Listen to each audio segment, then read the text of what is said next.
Shalom, c'est je crois Patrick Salomon. Ce soir, j'aimerais vous donner un petit enseignement. Si je dis petit, je ne parle pas en termes de la valeur de l'enseignement, je parle du temps.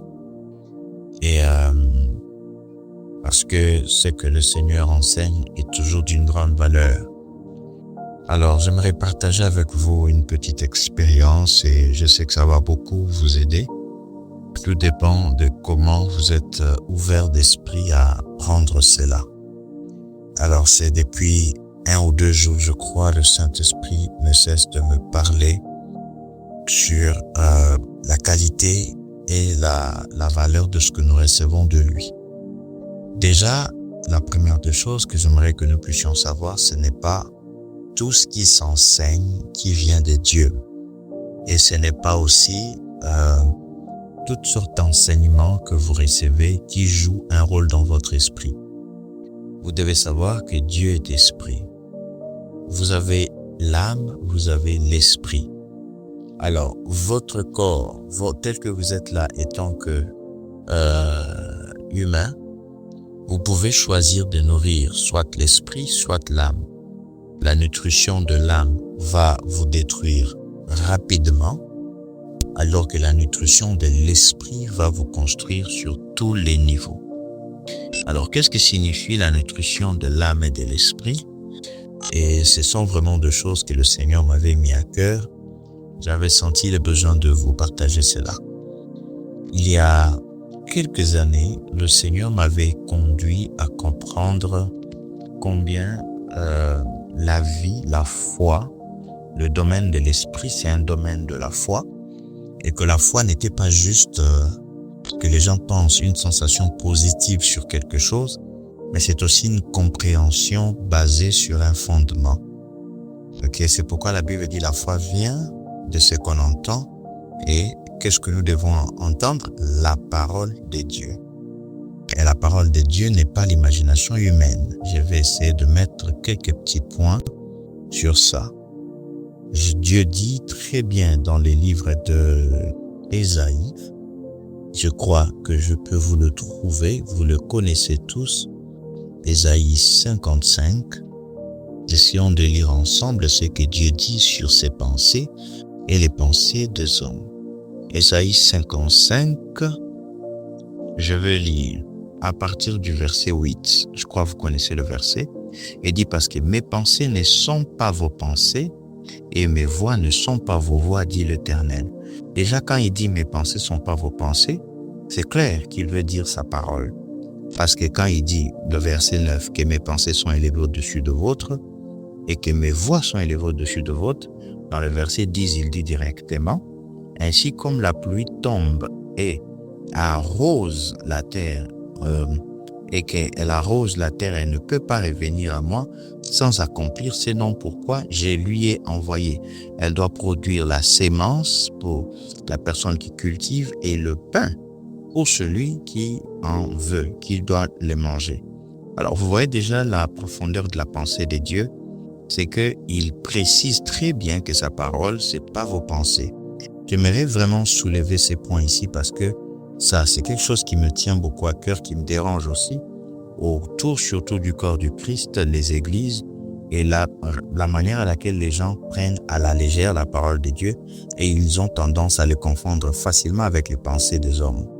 Et pourquoi? Parce que dans les églises aujourd'hui, vous avez toutes sortes d'enseignements. Vous avez la philosophie, vous avez la psychologie, vous avez toutes sortes de choses qui s'enseignent.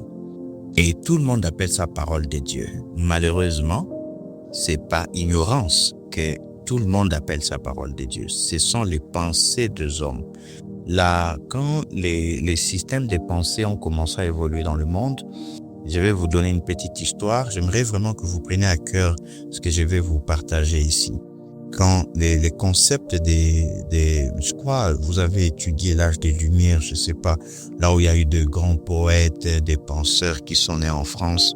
Et plus tard, il y a eu de concepts psychologiques qui sont nés et où l'homme commençait à chercher ses propres réponses de plusieurs moyens par la psychologie moderne et tout ça. Alors, qu'est-ce qui s'est passé dans cette période-là? Parce que j'ai fait ma petite recherche Quand cette période-là est née, je crois vers les 1800, il y a quelque chose qui s'est passé dans le corps du Christ. C'est quand j'ai mené ces recherches, ça m'avait beaucoup touché. Quelque chose s'est passé dans le corps du Christ. Au moment où cette tache de lumière des connaissances a commencé à prendre le dessus, où les gens commençaient à penser, réfléchir d'une certaine manière et commençaient à centrer la recherche de la vie par l'imagination humaine, par la perception, par l'égocentrisme, par les sens, je ne sais pas moi, du soi et tout ça. Je crois que vous savez tout ça, toutes ces choses. Vous avez sûrement lu ça quelque part. J'ai vu que dans la même période, il y avait un refroidissement de l'Église. J'ai vérifié bien mes sources. Il y avait un très grand refroidissement de l'Église. C'est aussi une période où les dénominations religieuses, quand je parle des dénominations religieuses, ce sont toutes ces communautés qui souvent jusqu'à aujourd'hui, vous allez remarquer, ils ont toujours la même froideur qu'avant. Toutes ces communautés ont intégré les pensées humaines dans les églises. Alors, quand ils ont commencé à promouvoir cela, le modèle original qui est dans les livres des actes, vérifiez les livres des actes, c'est un livre de la démonstration du témoignage de Jésus, c'est-à-dire où la parole de Dieu produit. Vous avez vu, Dieu a dit que ses pensées, quand ils sortent, c'est la parole qui produit. Elle doit donner des résultats. Alors, ces gens viennent donc avec des pensées humaines qui, au lieu de donner des résultats, elle est devenue stérile. C'est là que le miracle, vous avez remarqué, ces dénominations, vous ne verrez pas souvent de miracles. Vous ne vivrez pas des expériences authentiques avec le Saint-Esprit régulièrement. Vous allez attendre que les cœurs des gens soient transformés, vous remarquez que les gens ne changent pas. Pourquoi? Parce que les pensées humaines sont élevées au-dessus des hommes. Ce qui n'était pas la pensée de Dieu pour l'Église. Je vous partage ces choses parce que le Saint-Esprit me l'a révélé. Et si je vous le partage, c'est pour votre bien. Ce n'est pas pour discriminer les églises, mais c'est pour ouvrir vos yeux à quelque chose que souvent les gens n'observent pas, ne réalisent pas. Vous pouvez être en train de détruire votre vie spirituelle, mais parce que les pensées humaines nourrissent l'âme, c'est là où dans l'âme, je vais vous montrer dans un verset, je crois, je vais revenir sur d'autres versets pour vous expliquer comment l'âme fonctionne. Vous n'aurez qu'à voir le Genèse chapitre 3, quand l'âme a pris les dessus sur Ève. Qu'est-ce qui s'est passé? La Bible dit qu'elle avait vu que la chose était bonne à manger, bien à toucher. Il y avait cette sensation humaine d'apprécier quelque chose qui est contraire à la parole. Dieu avait dit ne touche pas, mais elle y a pris plaisir quand même. En prenant plaisir, elle est devenue complètement aveugle à ce que Dieu avait dit. Et c'est ça le travail de l'âme. Le travail de l'âme, c'est on vous présente quelque chose qui semble bien, mais pour vous, vous sentez que c'est bien pour vous, ça nourrit vos sentiments, ça nourrit votre appétit naturel, mais malheureusement sur le plan spirituel, ça vous affaiblit. Ça ne vous donne pas le modèle de la pensée divine. Et c'est comme ça que ces pensées ont commencé à entrer dans les églises et ces dénominations ont commencé à élever ces systèmes et ils ont commencé à viser aussi l'argent parce qu'ils avaient compris que l'influence de la société s'est bâtissée sur les fortunes, c'est-à-dire les plus tu es riche et influent, tu es plus écouté et voilà. Alors, les dénominations étaient bâties sur ces choses, ces pensées humaines et ce sont ces pensées humaines petit à petit qu'ils ont commencé à remplacer la parole avec. Et j'ai bien fait ma petite recherche. Dieu a créé quelque chose directement vers la fin des années 1800. J'ai vérifié vraiment les choses qui se sont passées. J'étais ébloui parce que l'Esprit m'avait dit. Dans cette période vers les 1800, pour ceux qui feront des petites recherches, il y a eu des hommes de Dieu comme Charles Finney. Dans toute cette période-là, il n'était pas le seul d'ailleurs, il y a eu une grande influence des grands hommes de Dieu. Dieu devait susciter ces personnes pour pouvoir remettre maintenant l'Église sur les rails. Et ces gens étaient en opposition directe avec les systèmes de communauté, le système des dénominations de l'époque. Et ce sont ces gens-là qui ont travaillé, Dieu les a suscités pour remettre l'Église sur les rails. Qu'ils reviennent sur Jésus, qu'ils reviennent sur la vérité. Et c'est ce qui a créé et provoqué un grand réveil vers ces années-là. Alors, vous voyez, le vrai problème avec les gens quand ils parlent de réveil, ils ne réalisent pas que le réveil n'est pas quelque chose de nouveau. C'est un retour à l'authenticité, à ce que Dieu a dit, aux pensées pures de Dieu. Alors, vous ne pouvez pas dire que vous êtes réveillé. Oh, je suis éveillé en esprit. alors que tout ce que vous avez reçu vous endort. L'église que vous fréquentez, tout est endormi. Les chants, il n'y a rien de l'esprit dedans. Mais si on vous dit que, mon frère, ma sœur, je pense que spirituellement, je ne vois pas comment vous évoluez, la personne vous dira, je suis dans la plus belle église, dans la plus grande communauté, nous chantons bien, nous prions bien, la prédication fait du bien. Ça, c'est l'âme. Parce que si ces prédications devaient être testées, on doit voir. Dieu dit que sa parole est censée donner du fruit. Alors, nous nous mettons au test ici parce que la parole de Dieu a tout créé. Dieu a tout créé par sa parole. Et s'il vous donne sa parole, sa pensée, c'est qu'il est derrière cette parole-là pour accomplir, pour donner le fruit de cette parole. Alors, si vous ne voyez pas certains résultats, vous devez premièrement vous situer sur ce que vous avez accepté de recevoir. Est-ce que vous recevez juste les pensées humaines ou vous recevez réellement les pensées de Dieu? Et si ce sont les pensées de Dieu, Dieu dit que c'est au-dessus des hommes. Pourquoi vous dites que ce que vous recevez de Dieu alors que tout commun des mortels peut comprendre ça?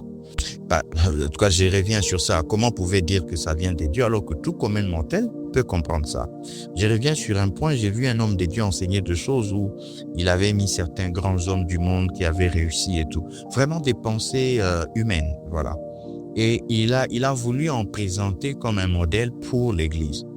Et pendant que je lisais ça, ça semblait très, très intéressant. J'ai dit, c'est vrai, ce sont les principes humains. Mais ce que ça manquait, c'est la part de l'esprit. La part de l'esprit. Alors, je vais revenir sur la part de l'esprit un peu plus tard parce que j'ai promis de ne pas être long. Je vais toucher juste quelques points. Croyez-moi que cet enseignement, il y a beaucoup à dire.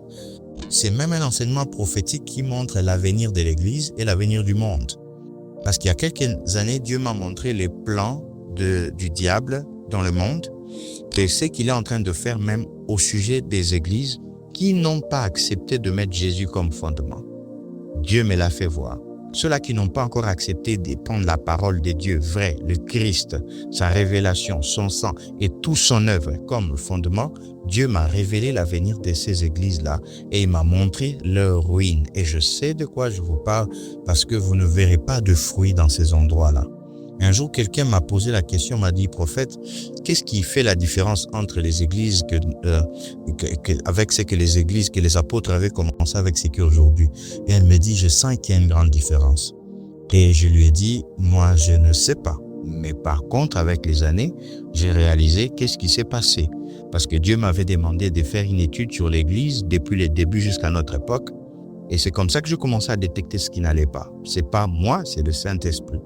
Alors, la petite expérience que j'allais vous dire sur les enseignements, Dieu m'a aussi montré que tous les enseignements ne pèsent pas de la même manière sur le plan spirituel. Je vous ai déjà dit qu'il y a des enseignements qui ne satisfont que l'âme. Mais vous devez savoir que spirituellement, il y a aussi un poids.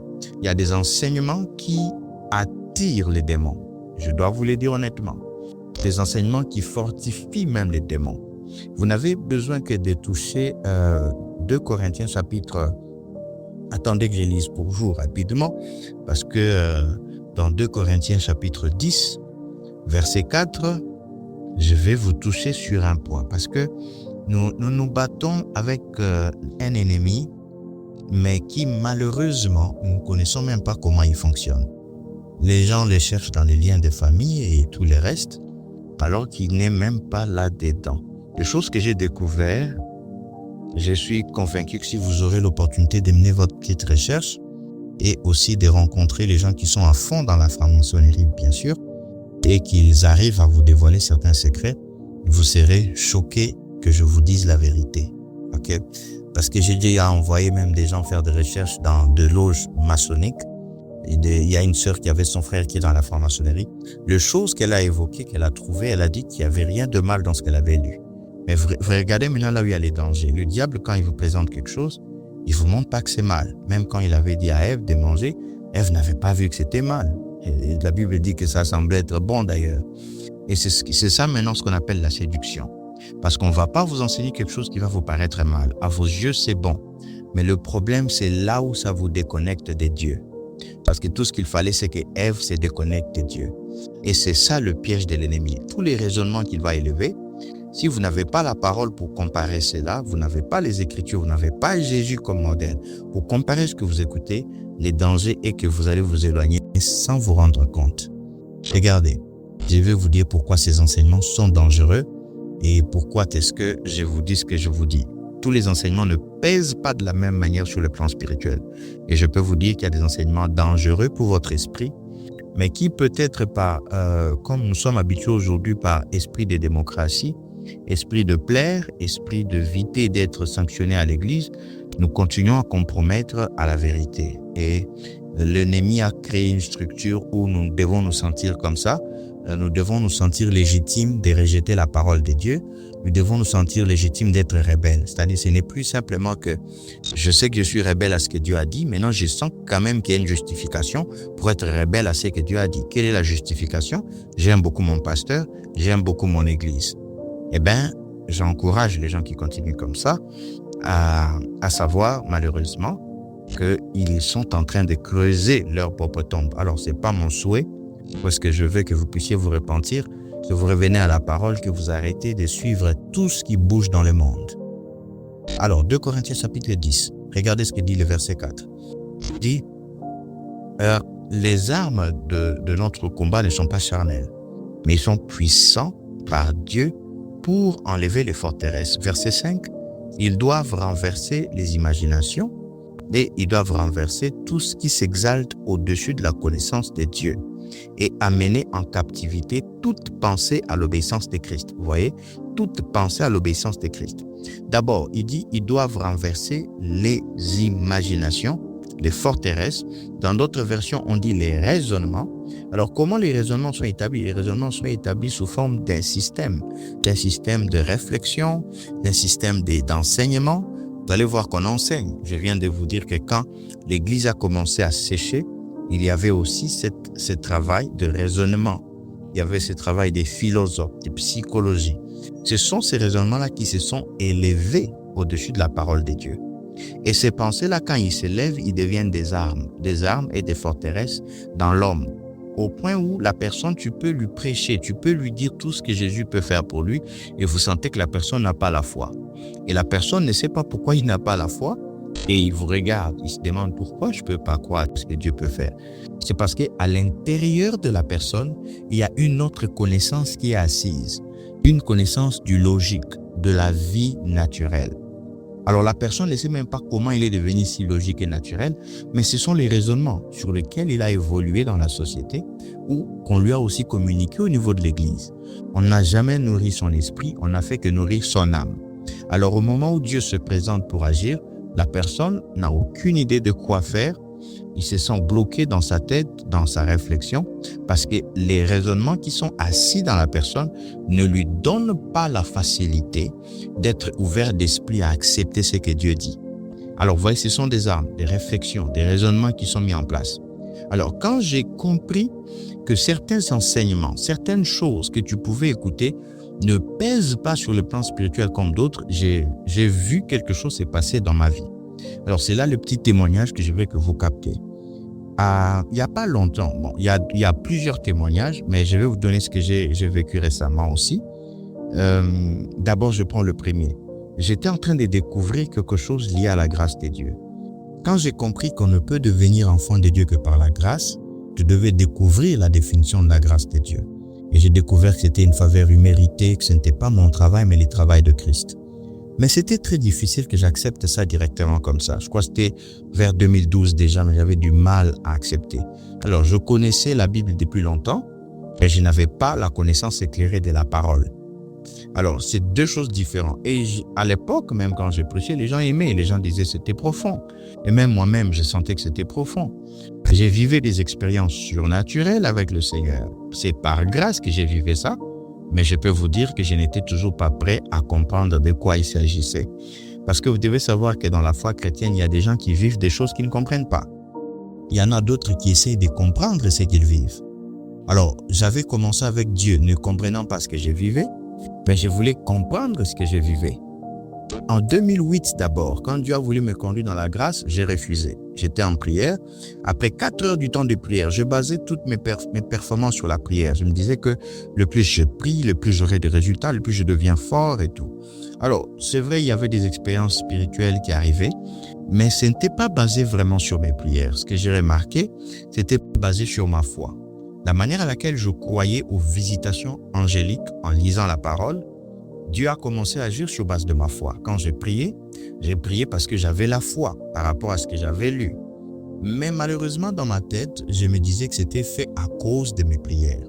Je vais d'abord vous dire, ça c'est le premier piège qu'on a mis dans vos têtes. Ah, si tu veux te délivrer, ma sœur, 40 jours de jeûne. C'est comme ça que vous allez voir, tu continues, il n'y a rien.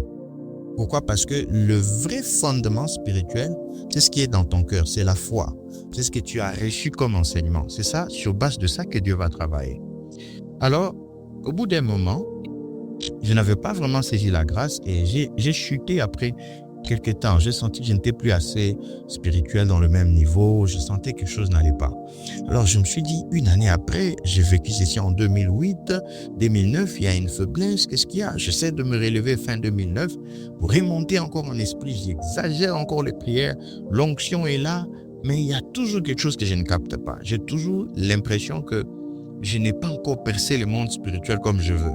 Et pourtant, j'en avais vraiment envie. Mais les visions, il y en avait, les prophéties, il y en avait. Alors, je ne comprenais vraiment pas qu'est-ce qui manquait à mon âme.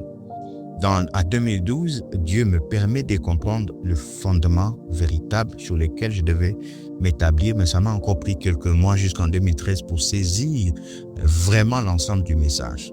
Et quand j'ai compris de quoi il s'agissait, je me suis accroché à ça. Et j'ai accompagné cela maintenant de la prière et de ma vie personnelle. Alors, ma prière n'était plus au même niveau. Ce n'était plus 7 heures du temps de prière ou parfois, comme j'exagérais, jusqu'à 10 heures du temps de prière. Alors, j'ai commencé même à prier 1 heure. Je me sens bien. Je n'avais plus besoin de dire hey, il me faut 7 heures de prière pour que je me sente rempli. Là, il m'arrivait de prier 30 minutes et je me sens pleinement rempli de l'esprit. La chose qui m'avait choqué, c'est que les résultats que j'avais dans ces petits moments de prière étaient exactement pareils que ce que je faisais quand je faisais 5 heures, 6 heures de prière. Alors, ça m'avait un peu tourmenté. Je me suis dit, attends, est-ce que c'est normal? Comment j'ai le même résultat? Attends, je devais être dans une longue retraite pour ce type de résultats. C'est ce que j'ai commencé à me dire. Parce que les prophéties étaient là très fort. J'avais l'écoute de l'esprit pour comprendre certains mystères bibliques sans prier. J'écoutais Dieu en marchant, en recevant. Et après, je me suis dit, mais ces choses, je ne l'avais que dans des retraites. C'est là que je compris que la vie chrétienne était réellement une vie. Elle dépendait du Saint-Esprit. Ce n'était pas un travail personnel de moi-même. Et que la raison pour laquelle la foi en moi et les désirs en moi de prier devaient exister, elle devait exister pour une communion avec l'Esprit et non pour chercher de moi-même à produire ces histoires-là. Quoique c'est ce qu'on a toujours enseigné aux gens, personnellement, j'ai vu les résultats avec 2 voies différentes, pour être honnête. Et j'en ai vu plusieurs avec les années encore de la même manière et je n'ai pas compris comment.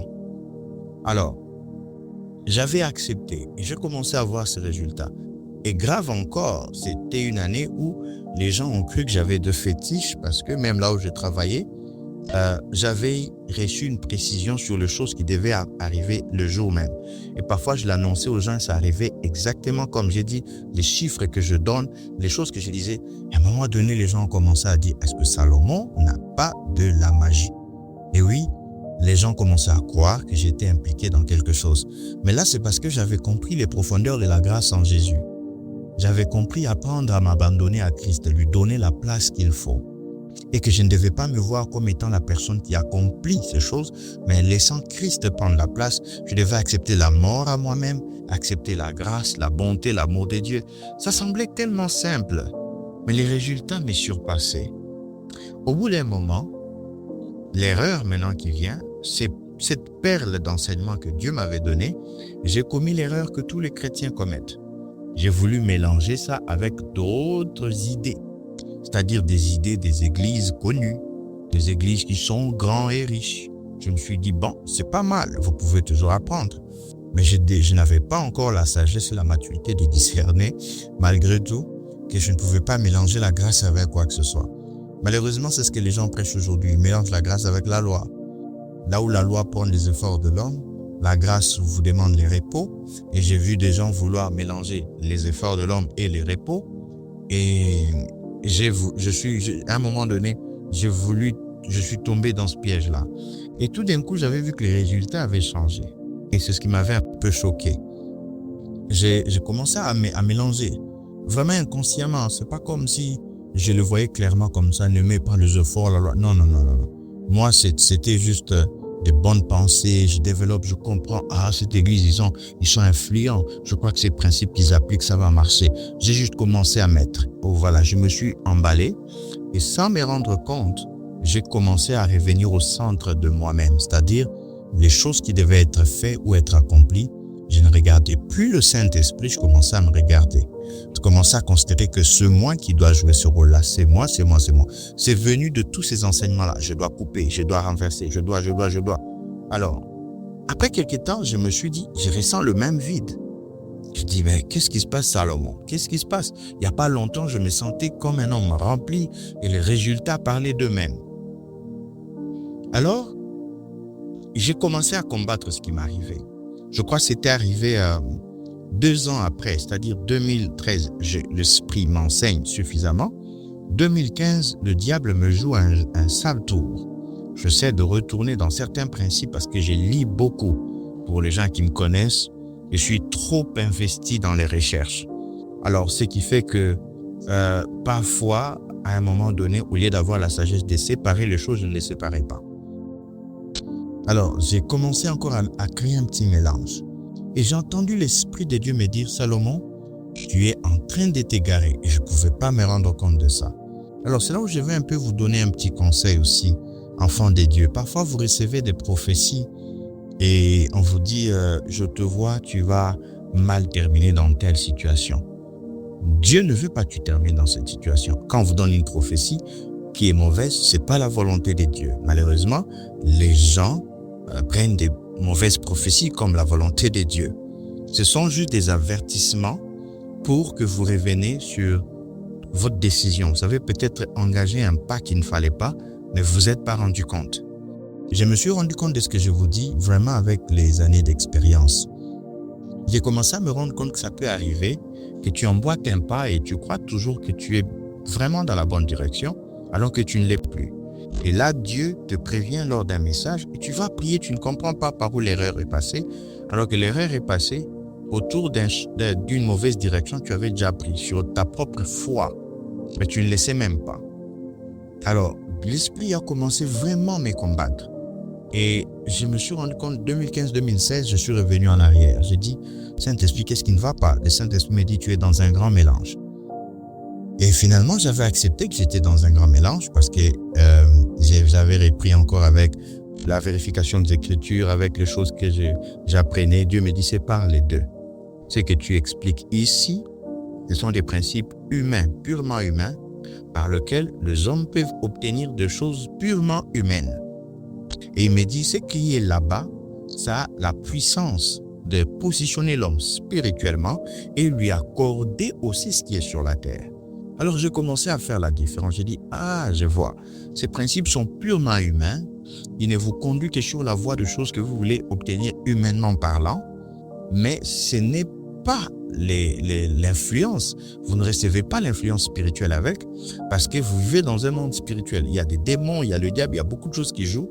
Avec ça, les gens ne peuvent pas avoir les défis, par exemple, sur certains combats qu'ils rencontrent sur le long de la route. Le diable peut venir, il met quelqu'un de mauvais autour de la personne et la personne n'aura peut-être pas le discernement de l'esprit pour savoir que c'est la personne qui est entrée dans son cercle de relations est venue, par exemple, pour détruire.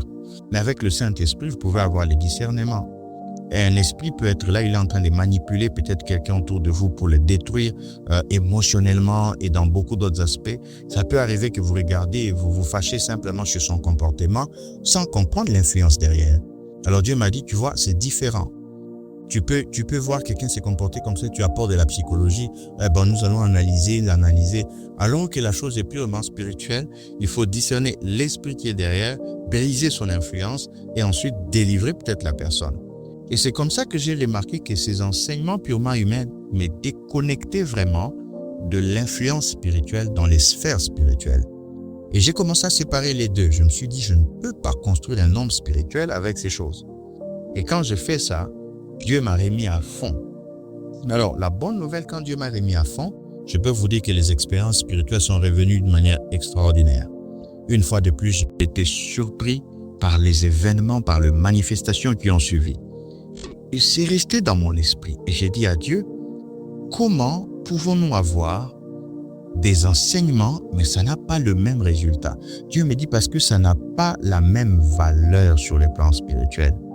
Sur le plan spirituel, ça n'a pas la même valeur. Et le Seigneur me dit, est-ce que parce que tous les fruits ont des graines, est-ce que les graines, même s'ils se ressemblent en taille, peuvent-ils produire le même fruit? Je me suis dit, non, ils ne peuvent pas. Si ce sont des graines qui viennent de l'orange, ils produiront de l'orange. Si ça vient des mandarines, ça produira des mandarines. Même si vous voyez des graines qui se ressemblent, je crois, un jour je devais aller faire des plantations et j'achetais des graines pour des plantations. Et certaines graines se ressemblaient étonnamment.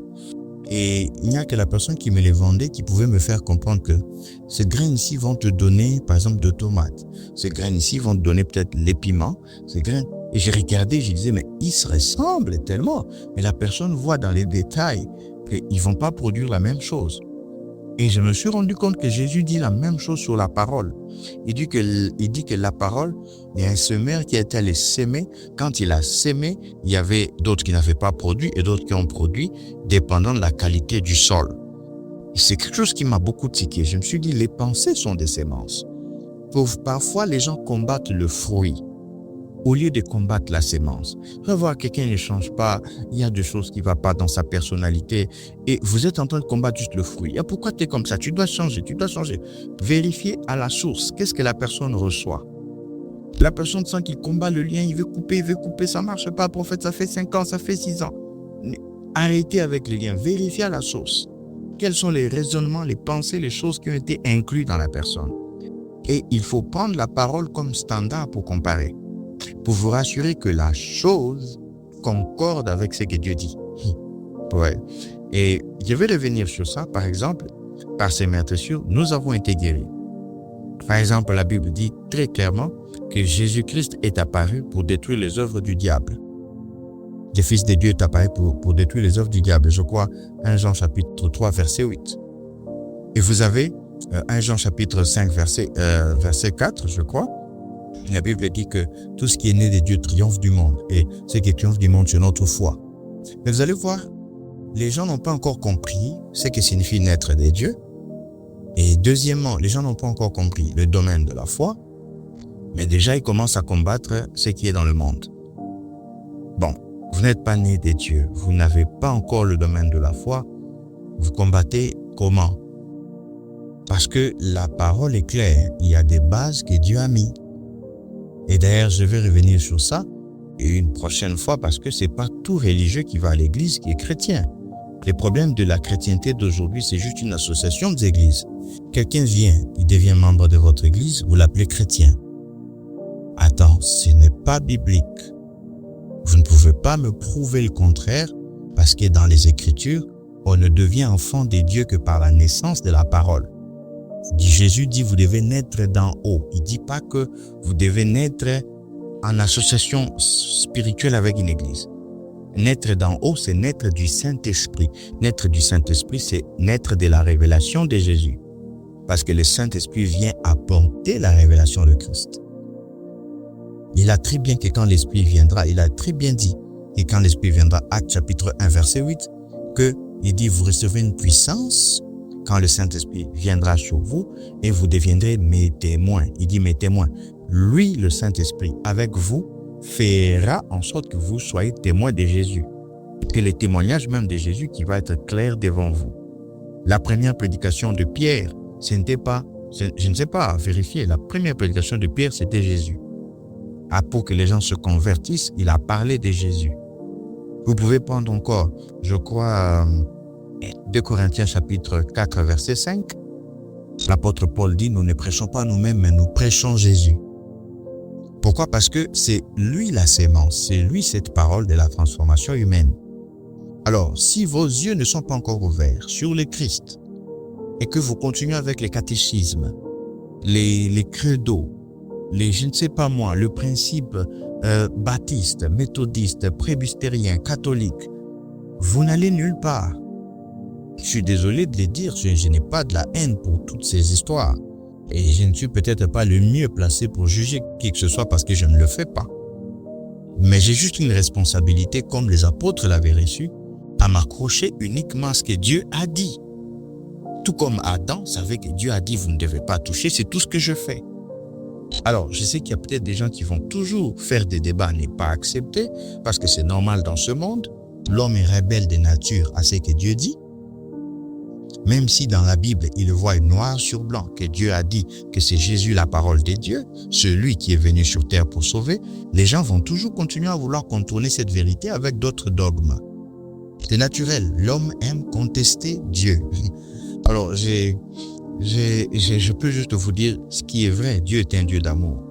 Je pense que s'il devait descendre maintenant là pour juger, je ne sais pas combien de gens auront la grâce d'être sauvés. Mais il est tellement bon qu'il est patient, il nous donne le temps d'en parler. Même moi qui vous parle, il est tard en ce moment, je vous partage ce message. Je devais dormir, mais mon cœur n'était pas dans la paix. Dieu me disait, il faut que je le transmette tel que je le ressens, tel que je l'ai reçu. Alors je vous le donne tel que je l'ai reçu, non pour vous juger, mais pour votre bien, pour votre âme, parce que je sais que Dieu me tiendra responsable de chaque parole qui sort de ma bouche. Et je sais qu'il est fidèle, il est bon, qui me l'a révélé par sa grâce. Ce n'est pas simplement pour moi, mais pour ceux qui m'écoutent aussi, pour qu'ils reçoivent la vérité de Jésus. Ce n'est pas pour la gloire d'un homme, c'est pour la gloire du Seigneur Jésus-Christ que nous prêchons, que nous vous appelons à retourner dans la parole et dans la vraie. Mais pour que vous y arrivez, vous devez être en mesure d'accepter de briser un peu certains conforts, certains sentiments émotionnels qui vous attachent aux hommes plus qu'à Jésus-Christ. C'est ma prière pour vous que dès cet instant, après avoir reçu et compris ce message, que vous vous mettez sur le chemin véritable de la foi qui est la révélation de la parole de Christ. Alors, ce petit témoignage que j'ai partagé avec vous, c'est une base déjà pour vous dire que la perle des enseignements, les enseignements n'ont pas tous les mêmes valeurs. Il y a des enseignements qui sont vraiment comme de l'or. D'ailleurs, l'apôtre Paul dit qu'il n'y a qu'un seul fondement qui est Jésus, mais il dit faites attention comment vous êtes en train de construire. Paul a déjà expliqué que nous construisons soit avec de l'or, soit avec de paille, soit avec de la boue, soit avec de l'argile. Quand Paul disait ça, il savait de quoi il parlait. Il montrait la valeur de choses qui sont données pour construire la vie chrétienne. Et Paul construisait avec de l'or, la divinité de Jésus, la révélation pleine de Christ. C'est de l'or. Mais les autres sont venus construire avec de l'argile. L'argile, c'est ce qui est purement humain. Dieu a construit, Dieu a créé l'homme en utilisant la boue, l'argile. Et Paul dit qu'il y a des gens qui utilisent rien que la terre, l'argile, c'est-à-dire ils transmettent de choses purement humaines.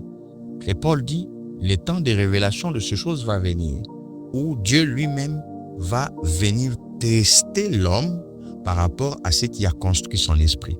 Bien sûr, certains vont succomber parce que leur esprit ne sera pas fort pour tenir devant les choses qui arriveront. Et ceux qui seront construits spirituellement par Christ ne vont pas être dérangés ni détruits. D'ailleurs, Jésus lui-même en a encore répété dans le livre de Matthieu 7, quand il dit que celui qui a bâti la maison sur le roc, la tempête ne va pas les renverser, mais celui qui le bâtit sur le sable, et la tempête les renversera. Remarquez le mot roc et sable. Sable, c'est encore l'image de ce que Dieu a utilisé pour créer l'homme, c'est-à-dire les enseignements purement humains. Dieu dit devant les épreuves, ça va s'emballer, ça va s'emporter. Et malheureusement, nous sommes encore en train de nous battre aujourd'hui pour réveiller le chrétien, pour vous amener par la foi, à cause de l'amour de Jésus, en tout un chacun de nous, que vous acceptez Jésus pleinement. Pas simplement dire je crois en Jésus, non. Croyez en son message, croyez en sa doctrine, croyez en son œuvre. Vous ne pouvez pas dire je crois en Jésus et vous rejetez ses enseignements, et vous rejetez son œuvre, et que vous rejetez la révélation du Saint-Esprit qui est donnée. Vous avez même des églises baptistes qui refusent carrément le baptême du Saint-Esprit et par la langue. Parfois, je me pose des questions. Jésus, quand il a donné le Saint-Esprit, il y avait les par la langue. Ou comment vous pouvez refuser ce que Jésus avait donné, et au même moment dire aux gens que vous avez Jésus et vous prêchez Jésus? Ok? Je ne parle pas de par la langue fabriquée, je parle de par la langue authentique. dans lequel le Saint-Esprit vit dans le chrétien. Parce que quand l'Esprit est dans une personne, il y a la preuve de deux choses. La première des choses, il conduit la personne dans la vérité qui est le Christ et la parole. La deuxième des choses, c'est que le Saint-Esprit manifeste les œuvres de Christ dans la personne, c'est-à-dire par l'amour, le caractère, le fruit de l'Esprit. Vous savez, c'est comme ça que vous comprenez. Il y a cette manifestation physique de la puissance de Dieu, de la vérité de la foi. Il y a deux points qui sont visibles. Mais là, nous avons des églises froides qui mettent le nom de Jésus, mais dont aucune apparence de Jésus n'est dedans. Ni dans les enseignements, ni dans ce qu'il a fait, ni dans ce qu'il a dit. Et c'est vraiment une heure à laquelle je vous interpelle. Je vous interpelle, peuple de Dieu, à considérer ce que je vous dis aujourd'hui. Vous devez vérifier ce que vous recevez spirituellement. Ceci est pour votre bien, que le Seigneur vous bénisse. C'était là le prophète Patrick Salomon. Que la grâce, la faveur de Dieu soit avec vous. Soyez construits dans la vérité, parce que si la parole est en vous, je vous dis, vous verrez le fruit. Et je suis convaincu que vous allez boire le fruit, parce que la parole de Jésus ne choue jamais. Tournez-vous vers Christ. C'est tout ce que je peux vous dire en ce moment. Pas vers moi, vers Jésus-Christ. Que Dieu vous bénisse.